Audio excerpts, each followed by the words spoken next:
All right, here we are live. We're rolling for the Thrival blog. What's up, Ed? Hey, how you doing, Jason? All right, hey, tell me your full name. Sure, Ed Jennings, and I'm the CEO of Copanion. Okay, so what is Copanion? What's one of the products we probably have heard of from Copanion? Yeah, Copanion, our product is called Gruntworks.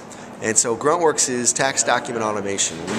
We transform all those paper forms you get from your clients into importable, structured data. So you don't have to organize them, you don't have to enter that information, it just does it seamlessly for you. Cool. Now, how does that work into a tax practices, process? What, what do typically CPA firms do with that? It comes back, I guess, as a tagged PDF product? Yeah. Okay. We have lots of firms, big and small, big four all the way down to sole practitioners. Cool. And the way they typically do it is someone on their team will be assigned to scan the forms as they come in, upload them to us. It's a web-based service, so you don't need to install anything, databases or servers, anything like that.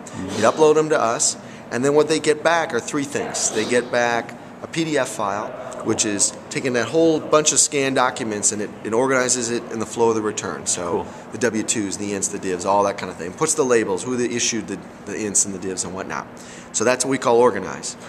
Populate goes to the next step. It actually finds the relevant information off those forms, pulls it off, and flows it into the tax software. Awesome. And then the third deliverable is called trades. And if there were 1099B trades in the consolidated statements, pulls those off, puts them in a capital gain and loss Excel spreadsheet. Awesome. So then, and it highlights a missing cost basis, so you can then go talk to your broker, talk to your client, and chase that down, and then calculate the gains and losses. Awesome. What percentage would you say it populates the tax return? Like 70, 80% of the tax return? Well, it depends. Where we really shine are IRS heavy returns, so high net worth individuals, lots of K1s, lots of brokerage statements. And then because we're just saving time, we're just saving entering data.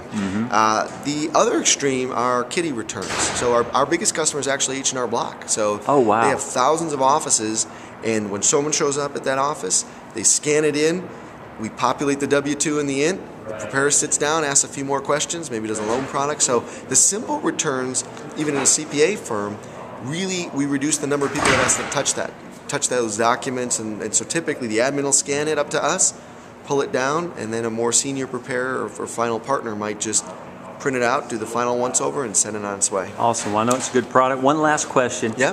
Tell me what you think about the future of tax automation. I mean, are we going to be keying in data to returns one day? We won't do anything like that? Yeah, you're not going to be keying in data. I think that our newest product is called Gather. And I think this is where things really start to evolve. And you see the IRS really pushing the brokers to put cost basis into these forms. Basically what Gather does is it allows you to invite a client into a client portal. The client can upload forms that they scan themselves. They can also put in the credentials, and our system will go log in and go retrieve those consolidated 1099s when they're ready, and their W-2s. It's very much like Mint, but for tax forms and tax data. So, awesome. Yeah, data aggregation has been used in financial planning and investment management, and we're just bringing it to the tax world. Cool. Well, we're an old school industry, right? So we're changing, and technology is going to put us in the next generation. Absolutely, step by step. That's right. Thanks, Ed. I appreciate your time. Thanks, Jason.